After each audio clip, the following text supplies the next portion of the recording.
Donc on se... Ok, bonjour. Bonjour Alain. Alors voilà, moi je suis avec Alain. Alain qui se définit comme un aventurier de la conscience. Mais alors voilà, moi je suis un petit peu dans mes petits souliers parce qu'à côté, il est psychologue et clinicien. Donc ça, et voilà, je suis obligée de me frotter. Mais la vie me l'avait dit, qu'un jour je me frotterai aux scientifiques. Donc bienvenue Alain. Ok, de ce côté-là, c'est tout doux. Ici, c'est un peu plus piquant. D'accord, mais j'adapterai, voilà, j'adapterai.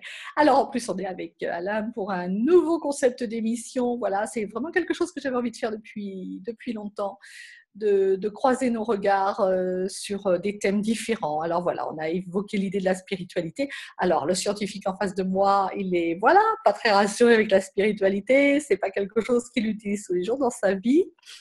Et puis, ben voilà, moi j'avais envie. Alors, j'ai intitulé ça Entre terre et ciel, comme ça. Mhm. Ça ne choque personne au départ. Hein, ça ne choque personne.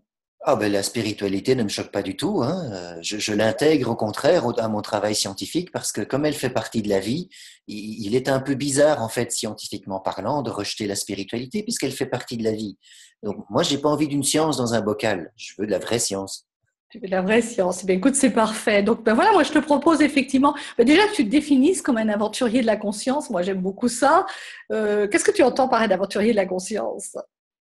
Alors, c'est assez facile parce que je suis psychologue clinicien depuis plus de 20 ans, donc le conscient, l'inconscient, la conscience, le préconscient, c'est mon vocabulaire, quoi. C'est là-dedans que je brasse. Alors, comme je suis un féru de tous ceux qui créent des théories sur le psychisme humain, parce que c'est complexe et à la fois simple. Mais quand on veut commencer à relater le psychisme humain aux gens et leur raconter quelque chose, voilà, on ne s'y retrouve plus. On croit que l'autre croit ce que je crois et ce que je lui dis, et puis en fait, on ne s'entend pas vraiment. Donc voilà, cette spiritualité, pour ma part, je me permets de l'appeler la conscience, je me permets de l'appeler le soi, ou un autre terme qui court aujourd'hui, c'est l'imaginal. Voilà, ce sont trois termes qui pour moi sont synonymes, et ce sont des termes de spiritualité, tout comme étant des termes de science. Euh, Moi, je travaille pour intégrer, tu vois. Donc, on ne peut plus couper. Si on coupe, si on fait des petits morceaux, des petites cases, il faut quand même qu'on relie ces petites cases les unes aux autres. Sinon, on fait de la science dans un petit bocal. Et quelle est la valeur de la science d'un bocal? Pour moi, pas grand-chose. Pour toi, pas grand-chose. De toute façon, j'imaginais bien qu'en me frottant scientifique, j'arriverais forcément à décoder les choses et à les dire avec mes mots à moi, qui sont des mots beaucoup plus simples, mais qui veulent dire la même chose. Hein. C'est évident Oui. que la science et la spiritualité, bah, ça finit par se rejoindre, puisque de toute façon, de tout temps, l'homme, ben voilà, quand il s'est plus contenté de la foi dans un mystère quelconque qu'il a voulu démontrer, et bien finalement, qu'est-ce qu'on démontre? On démontre juste ce qu'on savait intuitivement. Moi, je me permettrais de parler de pouvoir, hein, à ce niveau-là, parce que ce qui prend les hommes comme les femmes, c'est l'ivresse du pouvoir, le désir débridé, la jouissance débridée. Donc, on a effectivement cette fibre spirituelle qui nous porte à autre chose de plus haut, de plus élevé, de moins matériel, en tout cas, parce que le spirituel, en général, est un peu à l'autre pôle du matériel. Si ceci est le matériel, eh bien, le spirituel, il est plus léger, il est dans un pôle subtil. Eh bien, en fait, ce qui se passe, c'est que dans le pôle matériel, chez les humains, comme chez les animaux, mais les humains ont poussé à l'extrême le pouvoir, le jeu du pouvoir. Et chez nous, ça écrase le pouvoir, ça domine la matière, ça domine les corps. Regarde dans quelle société nous vivons aujourd'hui, hein, la pyramidale capitaliste, comment elle traite les matières et la matière, que ce soit les humains, les animaux, les plantes. Je suis moi-même potagiste, donc là, je suis occupé avec mes semis et mes repiquages. Mais je vis dans un monde où la semence du jardinier est hors la loi. Enfin, je sais pas, je dirais ça à mon défunt père, il se retournerait dans sa tombe. Ces petites cendres commenceraient à se réagiter dans l'atmosphère. Il se matérialiserait, il dirait, mais nom de Dieu, qu'est-ce que c'est que ça? On peut plus partager avec les voisins maintenant. Voilà, il faut s'imaginer, hein, tu vas sur le marché avec tes graines, Et oui, je sais tu bien. es passible d'une amende. Moi, je suis un fan de Cocopelli, je soutiens Voilà. ces gens-là, je parle d'eux, je leur achète des trucs, et avec mes voisins, on échange nos semences, et Voilà. C'est tout juste naturel, bien évidemment. J'ai vu que Cocopelli, ils n'avaient toujours pas payé leur amende de 17 000 euros là, à laquelle ils avaient été condamnés il y a 4-5 ans déjà, 3-4 ans, je ne sais plus. J'avais un peu suivi à l'époque aussi. Mais oui, c'est vrai qu'on a voulu avoir le pouvoir. Enfin, on a voulu, oui, parce que moi, je crois fort après que nous sommes co-créateurs et que tout ce qu'il y a au-dessus de nous, à l'extérieur de nous, ça vient de notre intérieur. Donc, je me sens complètement partie prenante de tout ce qui existe. Et puis, j'ai opté pour le changement intérieur qui va forcément produire le changement extérieur. Oui. Comment ça te parle, toi, ce reflet de ce qu'il y a à l'intérieur et de ce qu'il y a à l'extérieur? Ah ben, c'est tout à fait le sous-titre de mon programme. C'est le sous-titre de ton programme, mais c'est génial alors. Oui, nous sommes tous en train de nous rencontrer à l'heure actuelle et grâce au web, grâce à la diffusion libre en fait que l'Internet nous permet encore. C'est qu'enfin, nous pouvons nous rencontrer les uns les autres, nous les intuitifs, nous les sensibles, nous les doués, les hyperdoués, enfin tout comme on veut nous appeler, peu importe. Mais nous, les gens différents qui voulons enfin exprimer notre monde intérieur. Alors le gros problème pour les gens comme nous, c'est que nous avons un monde intérieur vaste, si vaste, mais tellement difficile à faire passer dans notre petite gorge là, à exprimer et à communiquer avec nos voisins, de dire oh comme je t'aime profondément, je peux te prendre la main, j'ai envie de contact avec toi. Tiens, je te donne des graines de courgettes, tu me files des graines de melon. Voilà. Oh, je parle ici d'une image avec mes voisins. Bien sûr. Mais c'est ce contact qui nous manque. Je suis en train de perdre le lien. On disait quoi là juste avant? On parlait de ce qui venait de l'intérieur et qui se reproduisait à l'extérieur pour moi. Que le Voilà. reflet, que ce qui était à l'extérieur n'était que le reflet de notre intérieur. Je viens de montrer un exemple typique. Mon émotion a monté et puis je me suis perdu dans mes images, mes émotions et puis je ne savais plus quoi dire. Voilà, ça c'est le souci de l'intuitif.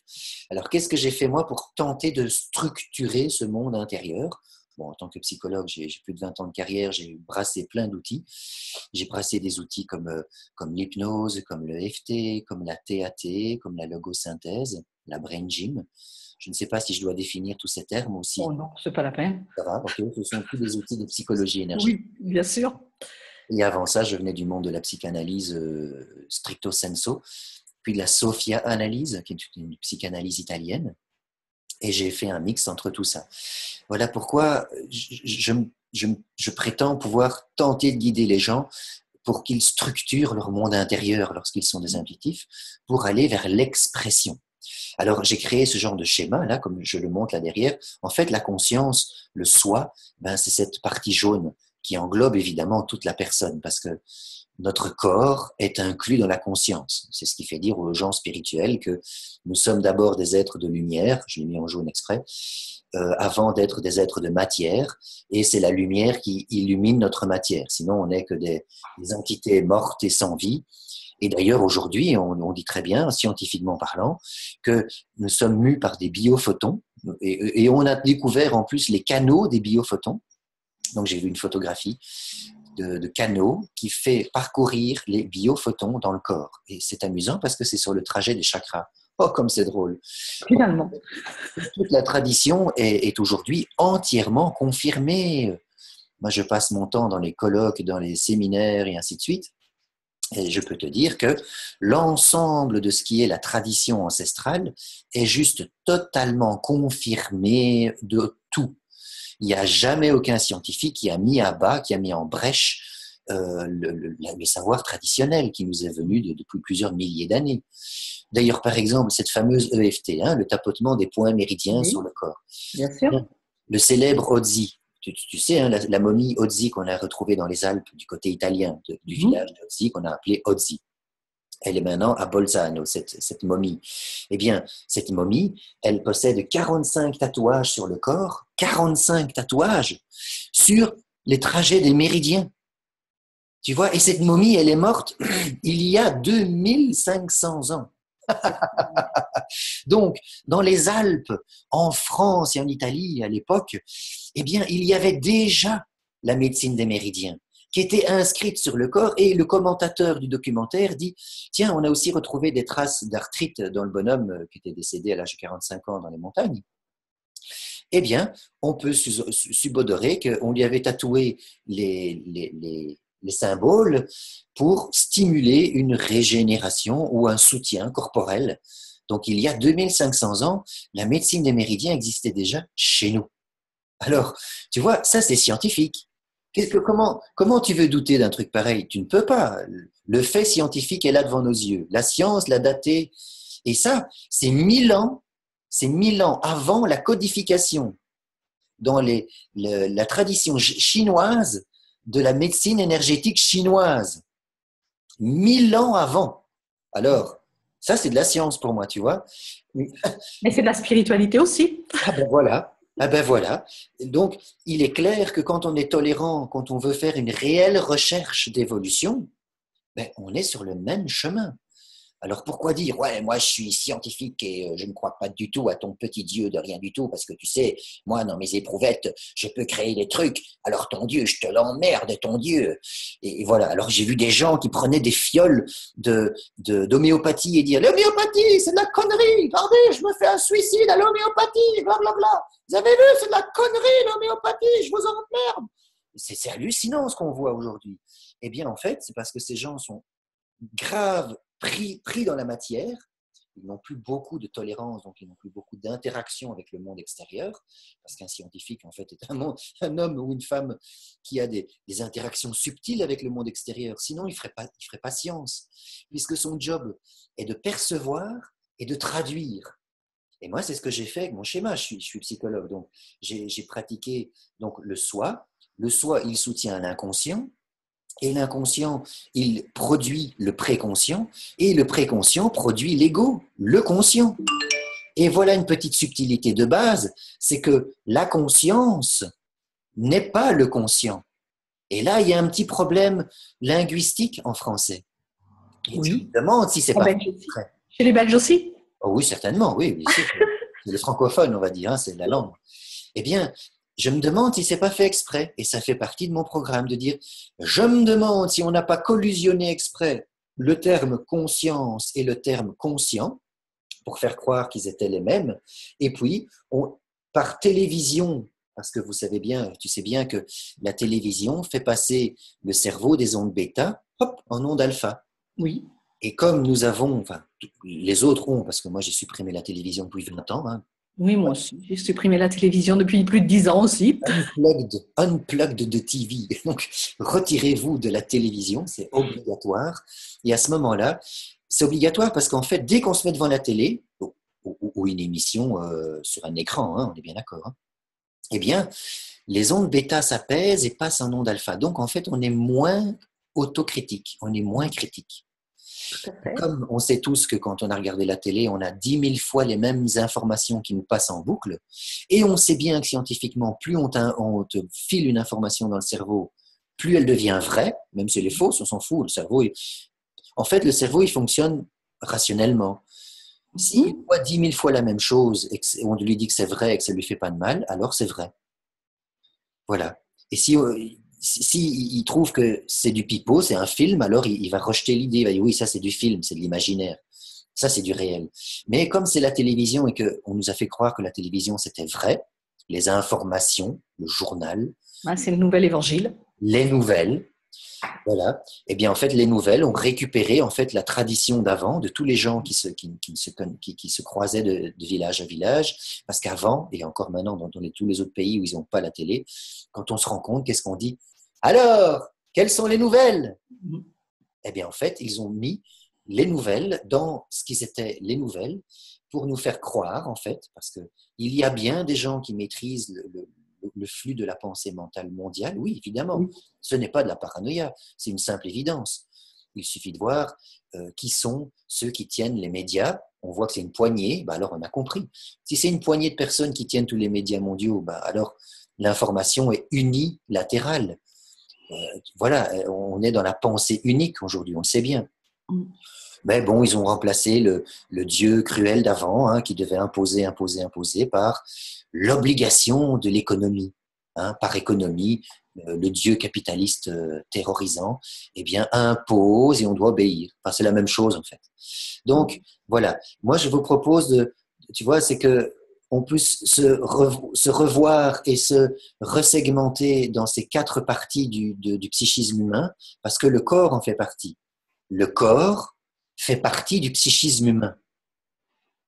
Alors qu'on nous a éduqués dans l'inverse, tu vois. On nous a éduqués que le corps produit le psychisme humain. Or, aujourd'hui, scientifiques de tous bords et religieux, qu'est-ce qu'ils nous racontent, ces gens-là? Ils nous disent que la conscience, c'est l'espace de l'univers. L'espace, en fait, est la conscience. Et ce qui est très intéressant, c'est que l'espace est constitué de ce qui est créé. Aujourd'hui, les scientifiques disent que ça, c'est 4% de l'univers. Tu te rends compte, c'est fou quand même. Hein. Moi, mon cerveau, il ne sait pas calculer un truc pareil. La matière, tout ce qui est autour de nous, c'est 4% de l'univers. Mais alors, moi, je me dis, mais il est où alors l'univers?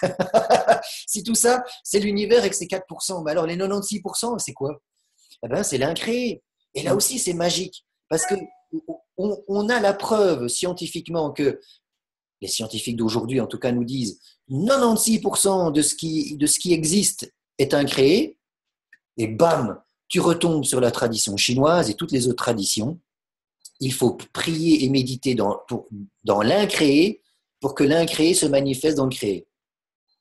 Mais tu vois, c'est la même chose. En fait, il y a surtout zéro différence entre la science et cet aspect spirituel. Alors les gens viennent te dire, oui, mais monsieur, la science, c'est ce qui se reproduit. Bah, tu sais, Lynn McTaggart, hein, je suppose que tu connais Lynn Non, McTaggart. non, pas du tout. Ah, eh bien alors, je t'invite à aller faire des fouilles sur Lynn McTaggart. Elle est une femme exceptionnelle. Elle était journaliste scientifique. Nickel, cette femme. J'ai fait une photo à côté d'elle, alors je peux te dire c'est une femme exceptionnelle. Ah oui, d'accord, je Elle, comprends. elle est venue à Bruxelles en 2013 pour Healing High Rise, un congrès de gens stupéfiants. Eh bien, en fait, Lynn McTaggart a écrit un livre, La science de l'intention. La science de l'intention. Eh bien, elle a été récupérer toutes les recherches qui ne fonctionnaient pas sur l'intention, elle a codifié ça d'une manière autre, et on a des fruits, il y a du produit. C'est comme Greg Braden. Mhm. Lynn McTaggart est une copine à Greg Braden, qui est un copain à Joey Dispenza. C'est un pool de personnes comme ça qui se connaissent beaucoup là-bas, D'accord. de côté de l'Atlantique. Et eux réalisent des études scientifiques sur tout ça. Ils font pas qu'en parler, ils font pas que méditer ou prier ou pratiquer le yoga. Ils font pas que apporter une tarte à leurs voisins en acte de générosité. Non, non, non, non. Alors, Joey Dispenza, il a 10 000 fichiers de relevés biométriques sur, le, sur les ondes cérébrales, sur le sang, parce qu'il traite aussi l'immunoglobuline A, je crois qu'elle est présente dans la salive, et il fait des tests sanguins pour le cortisol. Mhm. Donc, tu vois, ces gens-là prennent des données biométriques pour prouver les états spirituels. C'est génial. Eh ben, C'est ça, génial. c'est la science. C'est ça qu'il faut booster et pousser. Ben, moi, je suis scientifique, Oui, donc forcément, toi, tu passes par la science. mais oui. Moi, je passe par l'intuition parce que j'ai fait tout naturellement depuis des années et que je suis en train de décrypter effectivement à l'aide des prises de conscience que je fais avec toi, là, à la BLF, partout, là. D'un seul coup, je me dis, ah, mais attends, mais il me dit qu'il faut faire ça, mais ça, je le fais intuitivement depuis des années. Oui, Je suis juste en train de mettre des mots sur ce que je fais sans le savoir. bien sûr, Puis parce que, comme le bourgeois gentilhomme qui fait de la prose sans le savoir, c'est pareil. d'accord, mais le fait est ici, avec mes schémas que tu vois là, ici, c'est l'appareil psychique du soi, donc le psychisme du soi. Là-bas au-dessus, c'est les 10 vraies émotions, parce qu'en fait, nous sommes, hélas, bloqués dans des émotions fermentes. Alors évidemment qu'on est intuitif, évidemment qu'on a des mondes entiers à l'intérieur, on a des univers entiers. En plus, moi, j'étais fada de science-fiction et de monde fantastique, donc je lisais, j'ai lu plus de 120 livres de science-fiction, donc alors je peux dire que l'imaginaire chez moi, hein, c'est Oui. gigantesque. Eh bien, grâce à cette permission de brasser l'imaginaire, de le malaxer, d'être un Vénusien, d'être un lézard, d'être un extraterrestre, d'être un héros, d'être un héros déchu, un héros glorieux, eh bien tout ça brasse à l'intérieur. À ce moment-là, on peut se rendre compte qu'on a des émotions d'angoisse, de colère, de dégoût, de tristesse, de peur, et que ça forme une structure d'émotions qui nous retire du monde, qui nous rétracte, qui nous replie. Bon, chez les psys, on appelle ça un repli narcissique. Et alors, je me suis aperçu, par exemple, avec le FT, la logosynthèse, c'est que si tu travailles sur ces émotions, étrangement, il y en a d'autres en face qui arrivent et qui se révèlent. Alors, si tu traites, eh bien, ta peur, en face, il y aura la surprise. Parce que si tu veux bien réfléchir, en fait, de la surprise, c'est de la peur sans la peur. Oh, c'est pour moi? Oh, j'ai peur.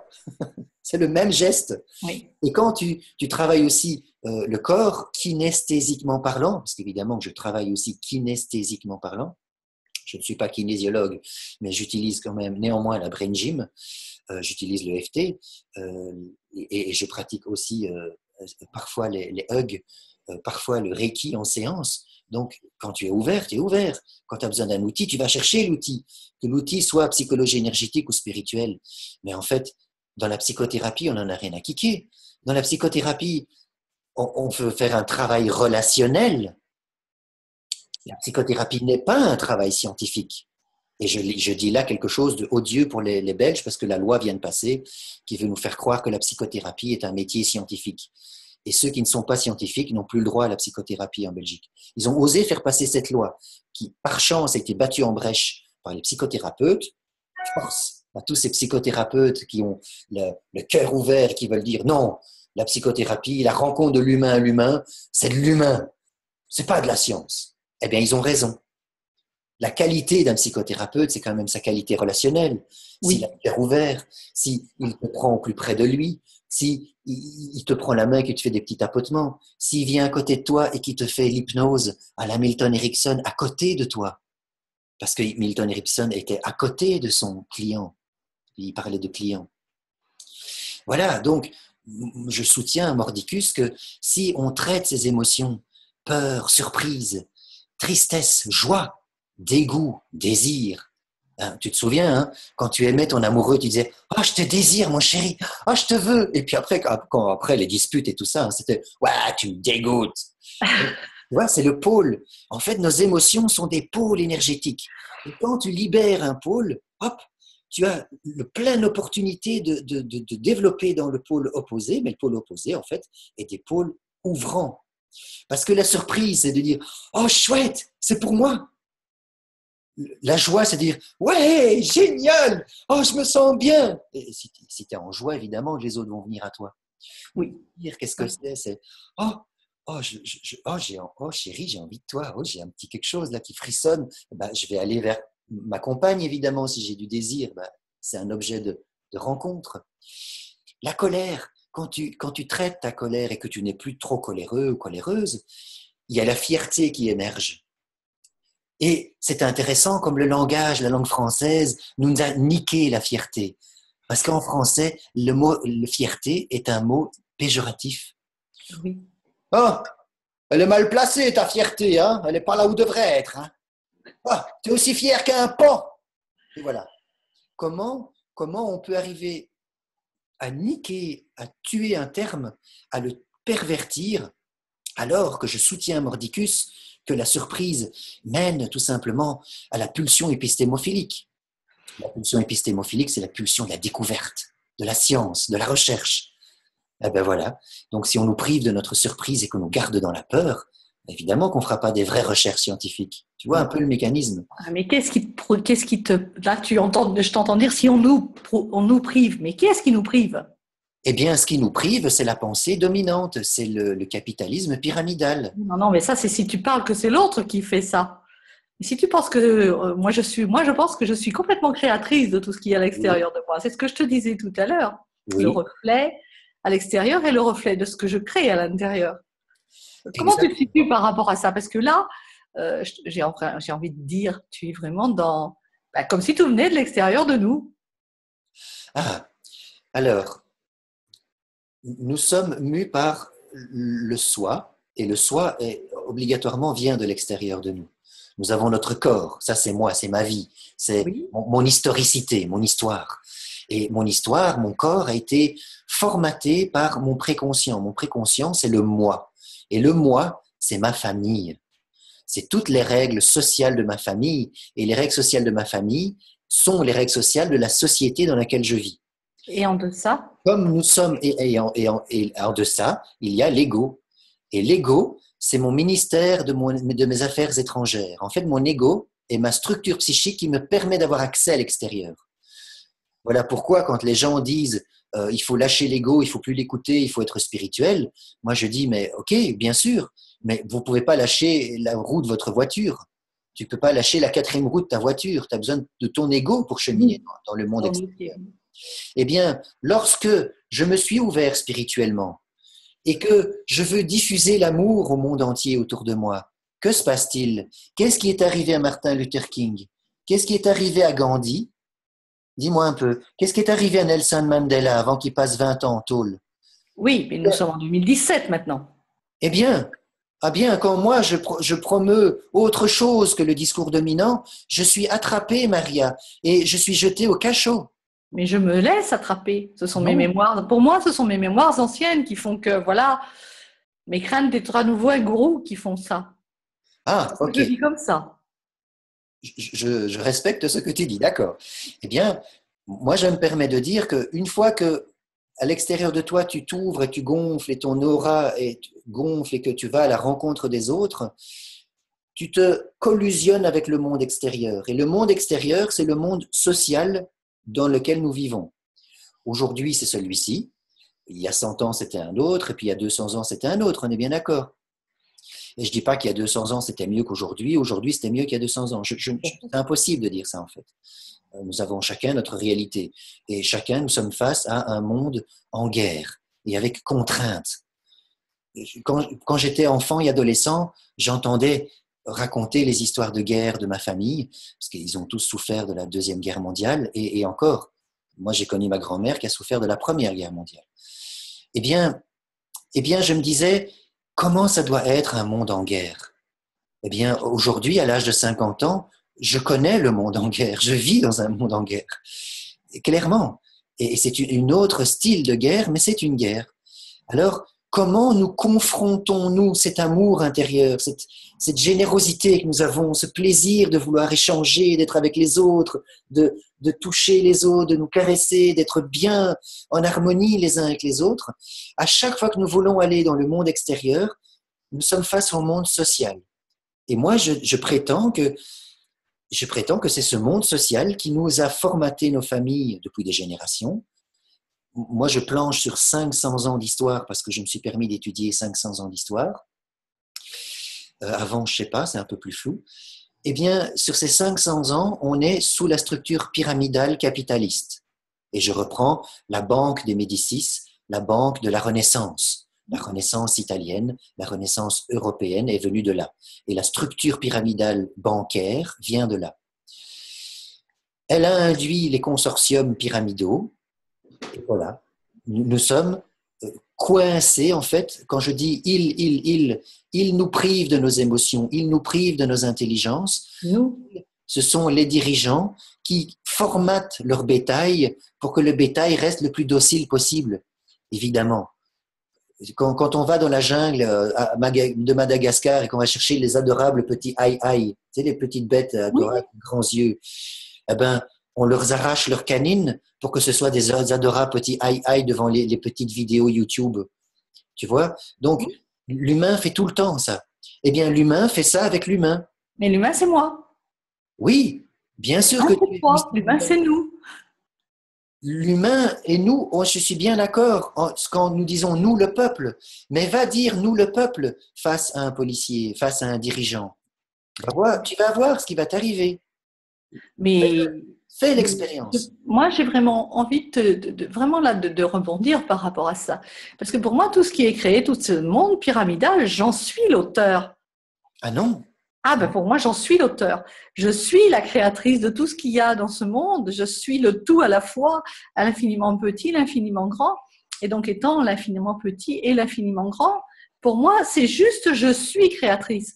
Je suis créatrice de tout ce qui est dans le monde, de tout ce qui existe, de tout ce qui a existé, de tout ce qui existera. Et dans cette conscience-là, il est évident que juste mon changement intérieur fera le changement extérieur. Maintenant, je ne suis plus capable de dire « ils ont fait », « nous nous sommes faits »,« je me suis fait ». Chaque fois que je le dis, je me dis « ah non, là, tu es dans tes essais schémas, ma belle, c'est stop, là, arrête ». Personne ne t'a rien fait, tu as juste créé ce qu'il y a autour de toi. J'aimerais bien penser comme ça, Maria, franchement. Ça me plairait. Mais comme Qu'est-ce qui t'en empêche? bien, j'ai fréquenté le monde politique, j'ai fréquenté le monde social. Oui, Donc moi, et je moi viens du aussi. monde social et j'ai cru que les assistants sociaux, les psychologues, les médecins, les infirmières, les éducateurs, tous ces gens que je croyais bons, en fait, j'ai découvert qu'ils ont une fonction sociale. Mais ils sont bons. Ils sont foncièrement bons parce qu'ils sont forcément de nature, d'essence divine et Oui, que, aux bien yeux sûr. du divin, il n'y a ni bon ni bien ni mal pour Au moi. niveau divin, on est d'accord, mais nous sommes la matière aussi. Oui, mais nous sommes la matière. Aussi. Il laisse passer le divin. Oui, oui. En fait, tout existe en même temps. On est bien En d'accord. même temps. Tout ceci est le divin. Évidemment que tout ceci est le divin. Ceci est le divin. Ces affiches sont le divin. Tu es le divin. La communication, c'est le divin. Évidemment. Mais quand on parle comme ça, étrangement, j'ai la sensation, j'ai l'impression que c'est comme si on refusait à la matière d'être aussi forte et puissante qu'elle ne l'est. Je vais te donner un exemple. Ben, On sait aujourd'hui que à partir de l'âge de 35 ans, eh bien, on pourrait nous retirer le préfrontal, on fonctionnerait automatiquement parce que le corps a enregistré dans le schéma corporel, il a enregistré les habitudes de la personne. oui, Donc, à partir de l'âge de 35 ans, si tu n'as pas une pensée autocritique avec une action qui génère quelque chose de nouveau dans le monde, donc c'est-à-dire d'aller dans l'inconnu de ta présence et dans l'inconnu de moi, de l'inconnu de toi, de la vraie création, eh bien le système extérieur social me gère. oui. Mais nous sommes là justement pour apprendre à nous gérer nous-mêmes. Certains individus y arrivent. Et jusqu'à présent, on appelait ça des éveillés. Alors, par chance, aujourd'hui, il y a tellement d'éveillés qu'on n'a plus besoin d'appeler ça des éveillés, on appelle ça une nouvelle communauté. Parce que pour moi, le terme éveillé est un petit peu pompeux et embêtant, parce que j'ai tellement vu de gens qui s'appelaient des éveillés et qui n'étaient que des putains de gourous de fils de pute de merde. Oh, pardon. Eh bien, et ces gens, je suis encore aux prises avec ce genre de personnes aujourd'hui en Belgique, donc je peux te dire que c'est vraiment hallucinant et ça m'énerve. Et mon insulte et ma colère prouvent que le problème, c'est oh, je suis éveillé. Oh, je suis un gentil, hein. Non. Moi, je suis gentil, alors je suis éveillé. Et alors, les gens te niquent avec ça. C'est comme, euh, c'est comme ces gens qui t'appellent oh, ma sœur, oh, mon frère. Oui, et alors, parce que tu es ma sœur et mon frère, je dois tout te donner et toi, tu dois juste venir me pomper, me sucer et c'est tout. Tu vois, ce jeu de pouvoir est embêtant. Et donc, je préfère, moi, parler scientifiquement de, OK, tu es éveillé, eh bien, tu peux me montrer les courbes sur l'EEG, parce qu'aujourd'hui, figure-toi qu'il existe une courbe EEG spécifique des gens qui ont le potentiel à l'éveil. D'accord. Oui, oui, c'était... Alors, je vais aller tester, moi, parce que je voudrais Oui. savoir. Moi, je me casse quand même parmi les éveilleurs, pas parmi les éveillés. Parmi les éveilleurs, c'est pas la même chose. Eh bien, je vais te dire, c'est relativement simple. Il suffit de méditer un certain nombre d'heures dans sa vie et on obtient cette courbe. Ah oui, alors là, j'ai peu de chance. Eh bien, non, en fait, c'est relativement simple parce qu'il ne faut pas méditer 10 000 heures. Hein. Moi, je tiens mes informations de Donna Bark. Donna Bark est une américaine qui travaille avec son mari. Elle a 74 ans, lui un peu plus. 74 ans, et lui un peu plus. Et je l'ai encore vue à Lyon. Elle était à Lyon au congrès de psychologie énergétique. Cette femme dynamique est vraiment bien de sa personne, forte et super intelligente. Ça, j'ai adoré. Elle m'a dit un truc génial. Elle a dit, Alain, c'est pas parce qu'on a les courbes et le profil de la personne éveillée que l'on est éveillé. Ce n'est pas parce que l'on a médité 10 000 heures comme les bouddhistes que l'on est éveillé. En fait, c'est le véhicule de l'éveil. Donc, évidemment qu'il faut se mettre dans un état particulier. Cet état particulier, c'est d'écouter nos ondes delta et gamma. Ça semble assez clair. Bon, alors pour être simple, hein, on a les ondes Oui, bêta, alpha, θ, delta et gamma. Donc, ces 5 niveaux d'ondes cérébrales. tout à fait, oui. Aujourd'hui, on dit qu'en développant les delta et les gamma, on est dans quelque chose qui permet un download de l'incréé, donc des 96% dont nous parlions tout à l'heure, hein. Oui. Excusez-moi pour les tours et les détours, chers auditeurs, pardon. Non, mais On reprend ça les fait bien. 96%. Eh bien, aujourd'hui, des hommes comme Joe Dispenza disent que en méditant une certaine méditation où tu appelles les ondes gamma, eh bien, tu fais un download des 96% de l'énergie incréée de l'univers et tu la manifestes dans ton corps. Dans ce sens-là, évidemment que nous sommes des créateurs, des co-créateurs du système, bien sûr. C'est à partir du moment où nous allons dans le mouvement social, et j'ai fait partie de cycles d'élection, donc je me permets d'en parler, j'ai fait partie du système un tout petit peu pour le goûter, pour voir ce que c'était. Et puis je suis très très vite parti, parce que quand j'ai vu ce que c'était, je me suis dit, ah oui, c'est les jeux de pouvoir, quoi. Donc, ils ne travaillent que là-dessus, ces gens-là. Ils ne travaillent que sur les jeux de pouvoir. Les jeux de pouvoir, c'est le matérialisme. Parce qu'en fin de compte, il ne peut pas y avoir de jeu de pouvoir sur la spiritualité. Tu vois? Puisque dans la spiritualité, tu es aussi libre que moi, je suis aussi libre que toi. On peut juste collaborer, s'aimer, venir à la rencontre l'un de l'autre, ou s'éloigner si on n'a pas d'intérêt l'un de l'autre. C'est ça la spiritualité. Il n'y a pas de jeu de pouvoir. Pour avoir des jeux de pouvoir, il faut prendre la religion et dire « Ah, on la met dans la matière. Je suis le chef, je suis le pape, moi je sais, moi je suis moi et toi, tais-toi. » Toi, tais-toi. T-A-I-S ou T-E-S? Voilà. Toi, tu es toi et toi, tu te tais, tu vois. Oui. Donc, ça, c'est l'autoritarisme du matérialisme. Oui. Eh bien, il existe, nous vivons au travers de lui, il vit au travers de nous. Quant à dire, c'est là où je me permets de m'opposer à toi, si tu me le permets, c'est je n'ai pas créé ce système. Je suis issu de ce système, il m'a fait naître, ça on est bien d'accord, mais ça fait 50 ans que j'œuvre à autre chose que ce système. Parce que bébé, déjà, j'étais un bébé malade. Et déjà un bébé qui refusait le système alimentaire et psychique dans lequel on l'a fait arriver. Et puis, par chance, j'ai survécu à cette maladie infantile, par chance, merci à l'incréé, merci à l'univers, parce que grâce à toute cette expérience de ce petit garçon qui souffrait, j'ai pu décanter psychologiquement les émotions qui ferment. Et quand moi, je suis dans une émotion ouvrante, quel bonheur, quel panard, quel pied, j'exulte, je suis en extase à ce moment-là. Et j'adore à ce moment-là communiquer cette extase avec les autres. Parce que moi, je dis aux gens, tu sais, moi, je jouis d'un souffle. Parce que moi, j'ai tout fait quand j'étais enfant, toute mon enfance.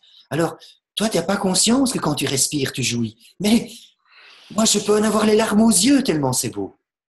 Tu vois? Alors à ce moment-là, mon corps, le corps de la petite créature, a compris ce qui était contraction pour se protéger, pour se retirer du monde, et ce qui était l'ouverture au monde.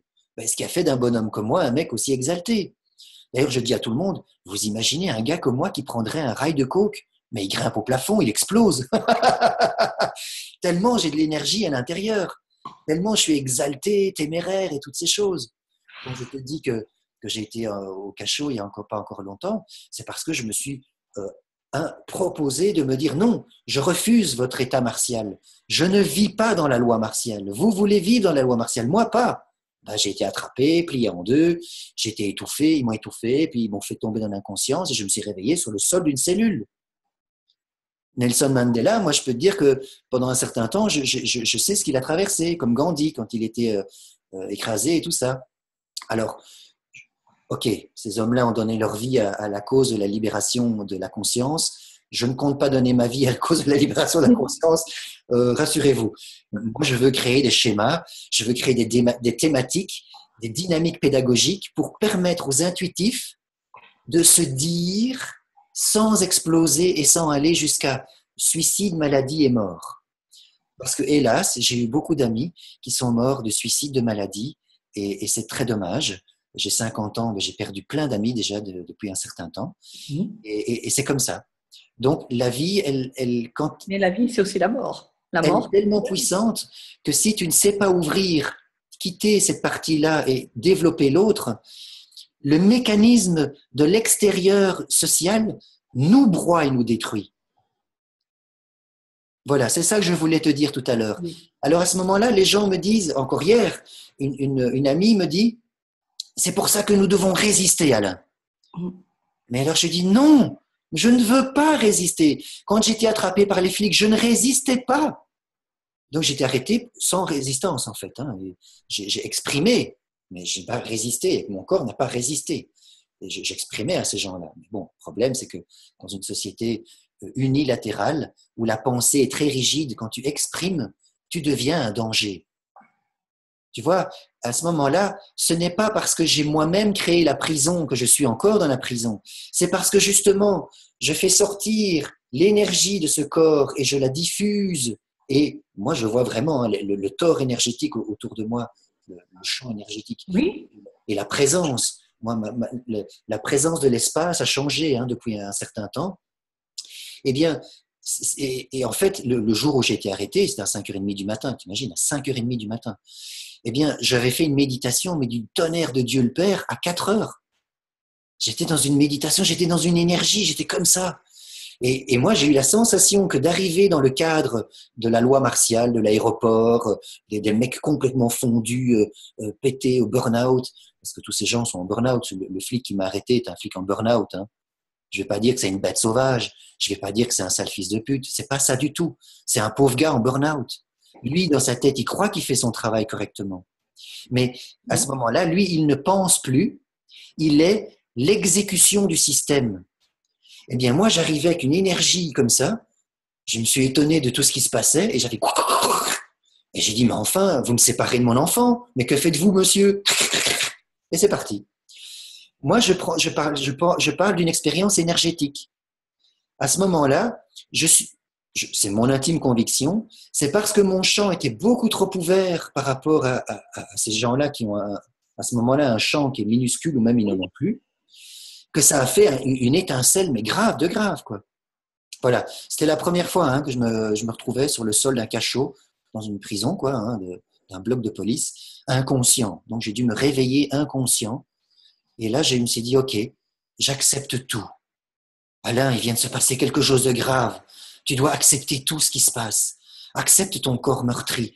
Accepte le fait qu'il vienne de te faire passer par l'inconscience. Il t'a étouffé, Alain. Voilà. Et alors, j'ai envoyé de l'amour inconditionnel à cet homme. Hein. Yes. Imagine, j'étais allongé sur le sol de cette prison. Je ne pouvais plus bouger parce que j'avais mal. Donc, c'était pas très bon. Mon corps personnel avait mal et souffrait. Alors, je me suis mis en état d'accueil complet. Donc, j'étais en état spirituel. Donc, tu vois, mon corps, à ce moment-là, était douloureux. Mais comme j'étais en état d'accueil et spirituel, mon corps était détendu. Et j'ai bien fait, parce que j'ai dû aller chez l'ostéopathe malgré ça, pour me faire réparer. Oui. Et après, suivre 2 séances de Qigong pour faire repasser l'énergie dans ma colonne vertébrale. Parce qu'il m'a étouffé et puis il m'a mis le genou dans la colonne vertébrale, c'est les techniques habituelles, quoi. Et hop, en 2 secondes, je suis passé de vie à trépas, en fait. J'étais là, puis je vais comme ça. Et puis, me réveillant de cela, je me suis dit, OK, une grave atteinte a été faite, Alain. Tu accueilles tout. Tu es en sécurité, tu es sur le sol de la prison, donc tu es en sécurité, il n'y a rien autour de toi, tu es tout seul, donc tu es en sécurité. Tu es au moins là pour 2 heures. Quand tu es au cachot en Belgique, c'est pour 2 heures. En France, je ne sais pas, mais... Je ne sais pas, je n'ai pas expérimenté. En Belgique, c'est l'arrestation administrative. En fait, ils m'ont dit que j'avais été arrêté administrativement et qu'ils avaient le droit de me garder 2 heures et que j'avais juste le droit de me plaindre au ministère de l'Intérieur. Je n'avais même pas le numéro de PV, il n'y a pas de PV. Je n'étais même pas entendu parce que je n'ai pas le droit d'être entendu. D'accord. S'ils appellent ça encore la démocratie représentative, OK, moi pas, mais les gens, oui. Eh bien, malgré, tu vois, tout ce que je te dis au niveau social, voilà, la confrontation sociale était là. Oui. Le corps de Alain a été maltraité, donc si je me tends un peu comme ça, j'ai encore des petites douleurs là-bas en bas. Mais parce que j'étais en état de méditation, alors à ce moment-là, j'ai pu accepter au niveau de l'amour inconditionnel et pour ne pas contracturer mon corps avec une bête sauvage qui attaque une pauvre victime, j'ai demandé à mon amour inconditionnel d'envoyer le plus d'amour possible à ce pauvre homme. Donc, tu vois, pour moi, il y a 2 états quand même fortement différents. L'état de la créature qui souffrait, parce que c'est comme ça, quand on te passe à tabac, tu souffres, c'est humain, c'est la vie, c'est la réalité. Mais parce qu'il y a une ouverture de cœur et ouverte avec le cerveau de cette créature qui s'appelle Alain, j'ai pu en état de souffrance méditer, cette méditation a pu relâcher, ce qui fait que mentalement, je n'ai pas fomenté de la violence sur cet homme.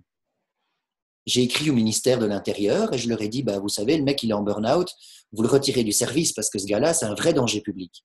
Évidemment que j'ai dit ça. Mais dans le cœur d'Alain, comme ça au moins, il n'y a pas de violence. Et comme il n'y a pas de violence, je laisse ouvert mon soi qui continue à filtrer son amour inconditionnel à ma matière, qui continue à dire « Ok, tu as été éduqué et tu vis dans une société fasciste, mais c'est comme ça, mon gars, c'est ton réel, tu en fais avec. » Et au moins, Alain, l'ego Alain, peut transmettre un schéma sur le psychisme, un schéma sur l'émotion, un schéma sur l'intelligence, un schéma sur l'alimentation, un schéma sur les comportements holomidaux par rapport aux comportements pyramidaux. Eh bien voilà, on y arrive. Et donc, c'est bien comme ça que nous co-créons ce monde différent et que nous l'avons déjà co-créé inconsciemment avant. Oui ou non? Pour moi, tout ce qui existe, je l'ai créé de cette même façon-là, inconsciemment. Oui, je suis d'accord avec toi. Mais le souci est que lorsque je veux vivre de plus en plus la créature avec l'amour inconditionnel, je vais créer des choses magnifiques. Certainement. Et tous ensemble, nous allons créer des choses magnifiques et transformer ce monde. C'est pas que nous sommes en train de le faire. Nous sommes en train de le faire. Mais nous devons prendre conscience que nous sommes face à une réalité externe qui ne veut pas de cette évolution. Mais sauf que nous l'avons créée parce que inconsciemment, c'est nous qui l'avons créée. Et donc maintenant, on a plus que jamais, devoir de la transformer, justement. Il est urgent que nous en prenions conscience, que tout ce que nous avons gâché depuis des millénaires, en quelque sorte, nous le restaurons, nous le réparons, nous le transformons. Alors, le principe de ce que tu dis là, c'est qu'au niveau individuel, je suis bien d'accord. Je me prétends, moi, en pleine possession de mes moyens, sur le chemin de la vie, en développement, en évolution. Parce que pour moi, quelqu'un qui est éveillé est forcément quelqu'un qui évolue. Parce que quand on retire, en fait, quand je parle comme ça, je parle d'après la loi de l'homéostasie. L'homéostasie est une loi, une règle qui dit que à chaque fois que je retire un élément extérieur qui vient contraindre mon corps, oui, et puis je retire la pression, mon corps reprend sa place initiale. Donc, si je viens au monde avec la névrose de ma mère et de mon père, j'actualise la névrose de ma mère et de mon père, tout à fait humain, tout à fait normal et banal en fait. Le fait est que mon travail à moi est par ma loi d'homéostasie, c'est de quitter la névrose de ma mère et de mon père et d'aller vers l'homéostasie de mon corps à moi, de ma créature. Et j'ai jusqu'à 35 ans pour y arriver. Parce que le problème, c'est que si à 35 ans, je ne l'ai pas fait, je reste dedans d'une manière automatique et que j'enseigne cela à mes enfants et à mes petits-enfants. Oui. Et là, à ce moment-là, je fais partie du système et je continue à entretenir le système. Comme par exemple, j'en veux à mon père, parce qu'il disait pour cette phrase, j'en veux à mon père pour cette phrase, vivre bien, vivons cachés. Oui. Pour le reste, c'est encore une qu'il faut que je note. Pour vivre bien, vivons cachés. Oui, mais c'est une phrase traditionnelle. Dans les croyances. Francophone. C'est une phrase traditionnelle francophone. Et oui, bien sûr. Mais je l'avais oublié en France. Hein. Je parlais avec une Française hier ou avant-hier, et elle me disait qu'elle avait la même. Oui, mais bien sûr, j'avais la même, mais je l'avais oubliée celle-ci. C'est pour ça que tu me la ressors sur un plateau ce matin. Eh bien, moi, j'en veux à mon père parce que cette phrase l'a laissé caché. Oui, moi aussi, je suis restée cachée des années, mais j'en prends conscience. Là, celle-ci, je l'ai entendue aussi. Elle fait partie de mes croyances aussi. Merci. À chaque fois que mon père disait ça, ce n'est pas juste dans ma tête. Je me disais, mais ça ne va pas. Pourquoi il dit ça? Et je ne comprenais pas pourquoi. Mais bon, c'était mon père, donc c'était la loi de la famille. Et mon père, il a bien vécu, il a vécu caché. C'est super. Mais le problème est qu'il est resté dans son bocal. Mais alors, quand mon père reste dans son bocal et qu'il contraint ma mère par les anciens mariages d'antan à rester dans le bocal avec elle, et qu'elle donnait toute son énergie à son cher petit mari et qu'elle n'avait pas assez d'énergie pour elle, c'est moi qui dois faire le travail d'évolution alors qu'eux avaient le potentiel de le faire. Mais je continue, hein, mais comme leur société était une société soit en guerre, parce que mes parents sont nés avant la guerre, tous les deux, enfin, ils étaient nés, parce qu'ils sont décédés maintenant, et qu'ils ont fait leur vie dans la phase de reconstruction, tu sais ce qu'on a appelé les 30 glorieuses. Bien sûr. C'est facile hein, d'appeler les 30 derniers, les 30 glorieuses après avoir détruit tout avant, hein, pour des salopards. Mais les gens ne comprennent jamais ça, hein. Ah, c'est facile de dire « Oh, le Front populaire, il nous a apporté les congés payés. » Eh, bande de cons. 3 ans plus tard, il vous a apporté les travaux forcés. Les Allemands étaient chez vous. Les Allemands étaient chez vous parce que les capitalistes ont été d'accord que l'armée allemande soit chez vous. Hein. Ça, vous regardez tous les travaux de Annie Lacroix-Rize, une historienne absolument magnifique, cette femme. Elle a prouvé par A plus B que les capitalistes français s'étaient associés avec les capitalistes allemands pour faire la stratégie de la défaite.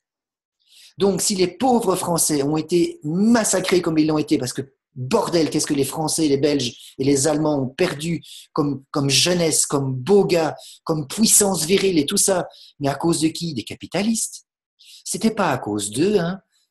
Tu sais que le 1er Noël 1914, les soldats sont sortis des tranchées pour fêter la Noël avec les soldats d'en face. Tu as su ça? Et tu as su que ceux qui ont fait ça ont été exécutés après. Ça, je ne savais pas, non. Ah oui, eh ben, c'est historique maintenant. Aujourd'hui, on révèle ça. Ceux qui ont été faire la fête de l'amour familial avec les mecs d'en face, de la tranchée d'en face, qui tiraient dessus quelques heures plus tôt, ont été mis au peloton d'exécution de leur propre armée. Donc, tu vois, quand je te parle d'amour, il y a toujours eu des gens amoureux. Il y a toujours eu des hommes et des femmes qui ont donné leur vie à l'amour pour tous. Pourquoi ont-ils donné leur vie? Parce que la structure sociétale ne peut pas accepter que cet amour émerge. Sinon, on ne ferait plus jamais de guerre. Oui. Mais comme la guerre est rentable pour la matière, pour les territoires, pour les femelles, pour les mâles. Parce que, regarde, quand je dis les femelles et les mâles, tu sais que toutes les guerres proposent un charroi de désastre sur les viols des femmes. Oui. Puis celles qui ne sont pas violées, qui sont appauvries, elles survivent par la prostitution. Par prostitution avec l'occupant, ou prostitution de par leurs propres troupes, ou prostitution parce qu'elles doivent immigrer. Donc tu vois que la guerre est un charnier, d'accord, mais c'est un truc hyper rentable. Voilà pourquoi avec toi, moi je dis, le pyramidal vient nous écraser lorsqu'on vient lui parler d'amour. Le pyramidal ne peut pas entendre la spiritualité, alors il nous la transforme en religion. Voilà pourquoi je me permets de cette différence avec son discours. Est-ce que c'est plus clair? Ah, mais ça ne changera rien à mon discours, c'est plus clair pour toi. Oui, c'est sûr, mais pour moi, ça ne changera rien. Le fait de dire que de toute éternité, je suis et que de toute éternité, j'ai participé et je participe à tout ce qui existe à l'extérieur parce que cette part divine en moi, elle est créatrice. Et donc, je crois que ce n'est pas juste là ponctuel, ce n'est pas juste en 1914, ce n'est pas juste en 1945, ce n'est pas juste là. La société pyramidale, elle est moi. Comme je suis. Pour moi, c'est ça. Il n'y a pas de différence entre l'extérieur et l'intérieur. Et tout ce qui est à l'extérieur, tout ce que j'existe, tout ce que je constate. Et moi, j'ai envie de dire, quand je t'entends, j'entends cette révolte en toi contre cet extérieur. Et cette révolte, pour moi, elle est juste créatrice. Elle alimente un égrégore qui existe déjà. Et en alimentant cet égrégore avec cette révolte que j'entends en toi, moi, je ne peux pas vraiment... comment dire, acquiescer à ça. Moi, je suis consciente que cet égrégore, par cette colère, par cette révolte, nous sommes en train de la nourrir. Et que c'est juste quand on la regardera avec amour, quand on l'illuminera de l'intérieur, et tous ensemble, quand on se transformera en pilier de lumière, l'énergie circulera entre la terre et le ciel en passant par le chakra couronne, tout ce que nous savons tous faire largement, horizontalement, ça se nettoiera et ça s'illuminera. Pour moi, le travail d'intégration, il passe par ça. Et cette révolte que j'entends en toi, cette colère que j'entends en toi contre tout ce qui s'est passé, pour moi, j'ai vraiment... Chaque fois que je constate cette colère, je vais à l'intérieur de moi et je me dis, mais s'il y a une révolte là, en face de moi, à travers toi aujourd'hui, c'est qu'elle est encore à l'intérieur de moi. Et c'est juste en allant me poser à l'intérieur de moi et en envoyant, en nettoyant cet amour, cet égrégore, en l'illuminant, ce qu'on fait très bien quand même avec ABLF, là, tu vois, on le fait avec ABLF, mais moi, je le faisais déjà avant, dans d'autres circonstances. Je l'ai fait avec les baleines quand je suis allée au Québec et où tous ensemble, avec l'énergie des baleines, nous avons illuminé ces mémoires anciennes, ces mémoires de guerre sur l'Europe, ces mémoires de chasse à la baleine. Enfin, on a fait un travail de nettoyage des mémoires collectives. Et pour moi, c'est vraiment ça ce que j'ai envie de dire, c'est que je suis vraiment tout ce qu'il y a à l'extérieur, de tout temps, de toute éternité, parce que le temps n'existe pas, parce qu'il n'y a que le présent qui existe. Et je suis OK avec ton analyse, je suis OK avec tout ce que tu dis. Mais moi, le message que j'ai vraiment envie de transmettre là, pour terminer, c'est vraiment que tout est le reflet de ce qu'il y a à l'intérieur de moi. J'ai la réponse. Présent à venir. Alors à moi, passé, présent, à venir dans notre humanité, dans notre temps linéaire, dans notre société. Donc effectivement, il est temps de matérialiser ces 96%, puisque c'est quelque chose que là j'apprends avec toi aujourd'hui. C'est vraiment nourrissant des égrégores de lumière et donc pas des égrégores de haine et de violence et de... Voilà, ça c'est le beau. Maria, en fait, c'est magnifique, je te dis merci parce que tu me donnes le thème de ce soir de mon webinaire, c'est « Est-ce la colère le problème ?» Tu vois? La colère est le problème. Est-ce la colère le problème? En fait... D'ailleurs, elle n'est pas un problème. Voilà. Elle est là. Et je la nourris ou je la nourris pas? Alors, attends, je suis d'accord avec toi. La colère est là, je la nourris ou je la nourris pas. C'est vrai, hein, c'est juste. Ce qui se passe, c'est que le contexte social nous empêche de vivre adéquatement notre colère. Si. Il t'empêche si tu le crois. Ah, ok. Si tu crois qu'il t'empêche, il t'empêchera. Ah. Parce que tu es créateur de ta réalité. Si c'est ta croyance que l'extérieur t'empêche de vivre ton intériorité, ben oui, si c'est ta croyance. Bien sûr, si c'est la tienne. Ok, je t'invite à aller faire un tour en politique et alors après, nous rediscuterons des croyances, Maria. Je t'en prie. Mais les croyances, c'est pour vivre bien, pour vivre caché. Pour moi, tout ça, ce sont des croyances. Et effectivement, et plus je suis ce canal de lumière, tu sais, j'ai vraiment là, ce qui est vraiment descendu pour moi, c'est que je passe de l'invisibilité à la transparence. D'accord, oui. Je suis ce canal débarrassé de ses croyances, désidentifié, pour utiliser un mot qu'on a un vocabulaire commun, puisqu'on a ce vocabulaire de désidentification maintenant. Moi, ce n'est pas un vocabulaire que j'avais avant, mais cette identité qui croit que le monde extérieur l'empêche d'être, si cette identité, tu la réintègres en toi et tu la dissous en toi, plus tu seras dans cette transparence et plus ce sera le divin qui agira et plus les croyances, même en politique, parce que voilà, oui, je me présente aussi aux élections législatives, donc tu vois, et moi, je n'ai que moyen de me présenter aux élections législatives, c'est de faire ce que je fais en ce moment, c'est de dire plus je suis transparente, plus je suis invisible.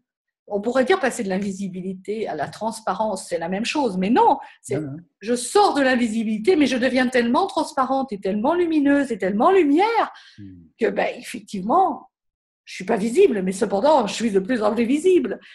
Et plus je suis dans cette conscience et dans cette humilité que je ne dis rien qui ne soit le divin qui me traverse, le TNI, pour reprendre aussi un vocable commun, hein. Bon, évidemment, les auditeurs ne comprendront peut-être pas, mais ça n'a pas d'importance. Plus je suis ce que je suis de toute éternité, et moi j'ai peur. Et moi j'ai peur d'être bafouée, et moi j'ai peur d'être rejetée, et moi j'ai peur de la pyramide au-dessus de moi. Pour moi, c'est juste ça, quoi. D'accord. Eh bien, je suis d'accord avec tout ce que tu dis. Mets-toi en marche et marche dans le système de société. Et à ce moment-là, mon discours par rapport à la colère n'est pas fini. C'est que le problème n'est pas l'expression ou pas l'expression de la colère. Pour moi, le problème est le fait que le système de société frustre notre expression de colère.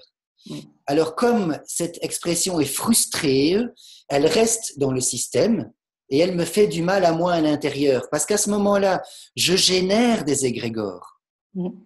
Et je me dis, oh, le sale flic de merde, il m'a fait du mal. Mais moi, j'ai pas cette image-là en tête. Et je vois bien que je pourrais l'avoir, mais elle ne se matérialise pas. Pourquoi? Parce que j'ai relâché mon aspect de frustration de la colère. Et dans ce sens-là, j'ai vécu ma colère sans crise. J'étais dans un état de colère, mais je l'ai accueilli et accepté. Voilà. Ce qui fait que Accepter. c'est obligatoire de Eh oui, l'accueillir. Parce c'est bien d'accord. elle monte de facto. Je veux dire, c'est l'émotion, en fait, est le résultat de la pulsion qui est en dessous. Donc, c'est une loi de la vie, quoi, tout simplement. Voilà. Quand tu es en réaction et non plus, enfin, quand tu réagis et quand tu n'es plus en action par rapport à une intuition qui est là ou par rapport à la Oui. présence.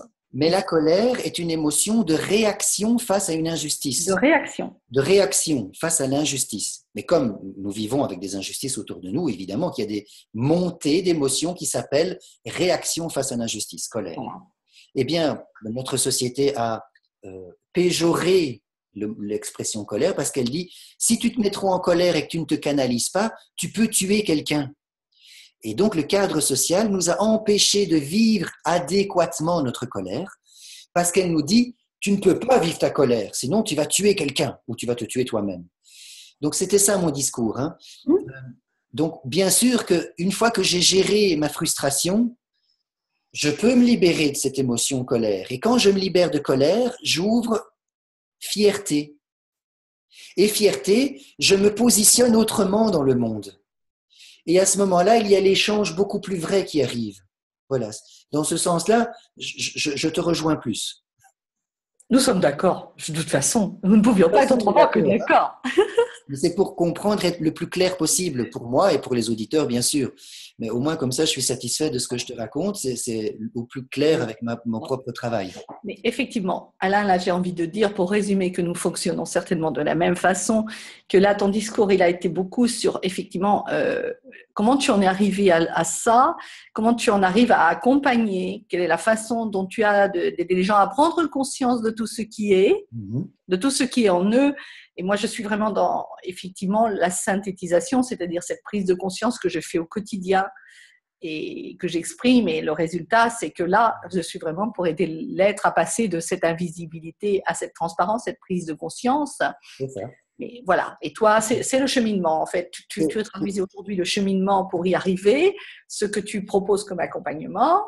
C'est aussi pour ça que tu sens… Le résultat. C'est aussi pour ça que tu sens la labilité de mes émotions. Voilà. Quand j'exprime quelque chose de l'ordre d'une angoisse, ben, moi, j'ai un corps qui le manifeste vraiment. Quand c'est la colère, les gens se disent oh, « Mais qu'est-ce qui se passe, Alain? Calme-toi » Et moi, je me retourne, je me dis « Mais je suis seulement en train de vous parler. Je vous mimais la colère, là. » Alain, en colère, ça fait longtemps que vous ne l'avez plus vu, là, Alain, en colère. Et donc, et c'est ça que je me permets de proposer en psychothérapie, parce que j'ai un travail de psychothérapeute aussi à côté de Persona Gaia depuis plus de 20 ans. Et donc, par ma labilité émotionnelle et aussi par la générosité de mon cœur, je me permets de leur permettre à eux, en effet de miroir, de oser se dire de plus en plus, d'oser agir avant de se dire, parce qu'il y a des gens qui doivent agir avant de oser se permettre de dire. Eh bien, ça, c'est mon travail, de les accompagner pour qu'ils se révèlent à eux-mêmes. C'est un travail de psychothérapie, de coach, de tout ce que tu veux en termes d'éveillage, d'éveillement, d'éclosion. Il y a une très belle expression. We are people who… Oh merde, je ne sais plus l'expression. Mais les Anglais ont une expression qui disent « Je suis une personne qui aide à éclore autrui ». Un écloseur, un éclos, enfin voilà. Un accoucheur. Un accoucheur. C'est par là que j'ai traduit, moi j'ai dit accoucheur de l'âme. Bien sûr. On vient du ventre de notre mère quand on est, et puis on met tellement de dizaines d'années à naître à notre psychisme et à notre âme, et à se dire, ok, je fais le choix de cela. Oh, j'aime toute chose. On met tellement de décennies avant d'arriver à ça. Voilà, ça c'est l'objet de mon travail, de faciliter ce travail-là. Dans la psychothérapie tout venant, parce que je suis psychologue pour enfants de base. J'ai créé une méthode aussi pour dissoudre les TDAH, donc les troubles déficitaires de l'attention avec ou sans hyperkinésie. J'ai proposé aussi des séminaires d'auto-hypnose et de self-coaching, des séminaires d'EFT, bien sûr, évidemment. Donc voilà, je promeus tout ce que je viens de te raconter et j'ai envie de reprendre l'image du révolté. Moi, personnellement, je me sens pas révolté. C'est l'image que les gens me renvoient quand ils me parlent. Moi, je dis, c'est pas parce que le système est perfectible et que je veux le perfectionner que je suis révolté. Il y a une subtilité là derrière. Alors, si je ne l'ai pas encore fait passer, peut-être que je dois encore le traiter, le travailler. Si les gens voient C'est un encore... peu l'impression que j'ai, moi, là. Oui, voilà. Si on voit ça dans la créature qui s'exprime, Voilà. ok. Vu de ma fenêtre, c'est un petit peu ce que je ressens. Okay. Mais pourquoi je veux connoter l'aspect révolte? C'est parce que pour moi, révolte, c'est une explosion qui donne une sorte de feu d'artifice. Et après les révoltes, elles sont toujours récupérées par les riches et les puissants. Regarde, une fois que notre cher ami Chavez a quitté le Venezuela, eh ben, le fric et les banques ont repris le contrôle, quoi. Et voilà. Donc, révolte n'est pas la bonne expression, en fait. C'est vraiment nous transformer de l'intérieur pour que la mouvance sorte à l'extérieur. Oui. Mais par la porte ou par la fenêtre, il y a un moment de confrontation où quand tu es face à un politicien ou un policier, ces gens-là pensent autrement et il y a une autre manière de leur dire les choses. Mais après, moi, je crois fort que nous les attirons dans notre film. Bah, je sais pas, j'ai un voisin qui est un ancien policier, donc je sais pas si je l'attire dans mon film, c'est mon voisin. Tu sais, partant du principe que ce qui est à l'extérieur est à l'intérieur, que j'attire dans mon film, dans ma propre réalité, les images dont j'ai besoin pour évoluer. Donc, si Je toi, suis tu bien passes d'accord un avec toi. Maintenant, voilà. maintenant le monde politique fait partie de notre réalité, c'est le réel. Donc le réel social, c'est le monde politique, Oui, c'est le et réel le social, policier mais fait dans ton partie monde du réel. personnel, je veux dire, dans ta réalité personnelle. Non, la réalité de tout le monde. Il y a des politiciens, des policiers partout, pour tout le monde. Oui, mais il y a aussi des politiciens et puis des policiers qui sont aussi dans un certain éveil de conscience. Oui, j'en connais, j'en Ah, connais. yes! Mais bien sûr, tu vois, mon discours n'est pas généraliste. Quand je te dis, c'est ça qu'il faut faire un peu attention, c'est que quand je dis je suis sur le sol de cette prison et j'envoie de l'amour inconditionnel à ce Voilà. policier, c'est bien clair que c'est l'homme qui m'a attrapé, qui m'a insulté, qui m'a privé, qui m'a séparé de mon enfant, qui m'a jeté dans une cellule, qui m'a étouffé. Les termes sont clairs, hein. Par contre, le corps de la créature, qui elle était en souffrance sur le sol, elle ne pouvait pas dire je t'aime au policier. Et là, je fais une différence dans les niveaux d'amour et les niveaux d'expression de l'amour des humains. Il y a les 4 niveaux d'amour, le narcissique, l'érotique, donc moi par rapport à moi, est-ce que j'aime ma créature? Est-ce que j'aime ma compagne? Est-ce que j'ai de bonnes relations avec ma compagne? Puis il y a le philéen, le philae, la familiale. Est-ce que j'aime mon clan, ceux avec qui je suis dans ma vie? Et puis l'agapéen, j'aime toute chose. Moi, ce que je tente de traduire aux personnes, c'est que quand on a été attaqué physiquement par qui que ce soit, hein, un flic ou un agresseur, on s'en fout, la matière, elle a été attaquée. Donc elle, on doit respecter sa souffrance à elle. Et c'est pour ça que je travaille à ce moment-là sa colère. Et je pratique le FT, la logosynthèse. Et une fois que la matière a été apaisée, à ce moment-là, tu vois que la spiritualité, elle dit, mais oui Alain, c'est ça qu'il fallait faire. Bien sûr que c'est ça qu'il fallait faire. Continue ton chemin. Donc, moi, je ne me cache pas des émotions négatives. C'est ça ma différence par rapport aux autres. Quand j'exprime, à ce moment-là, les gens croient que je suis dedans. Non, non, non. C'est parce que je l'exprime, mais je ne suis plus dans le bocal de l'émotion, tu vois. Je veux faire cette différence. Et à ce moment-là, ça permet tellement plus de souplesse à ma spiritualité. Voilà. Comme ça, je suis plus clair avec ce que je voulais dire et ce que j'ai entendu dans ton discours. Super. Merci. Merci, Super, Marie. super. Je te Eh bien, remercie. écoute, merci beaucoup, Alain. Donc, je mettrai sous la vidéo, évidemment, tout ce qui permet de te retrouver sur Persona Gaia D'accord. et autres. Hein, voilà, tout Oui. l'accompagnement, tout cela. Et puis, vraiment, merci de tout cœur de ces échanges, de ces moments partagés. Et merci de tes questions parce que ça me permet de m'obliger à être plus clair encore. Et ça, c'est des exercices que j'adore. Merci Bien, à toi. écoute, voilà, nous nous rendons service mutuellement. Il n'y a pas de hasard, bien évidemment, si nous sommes ensemble ce matin. Super. À tout bientôt. À tout bientôt. Au revoir à toi.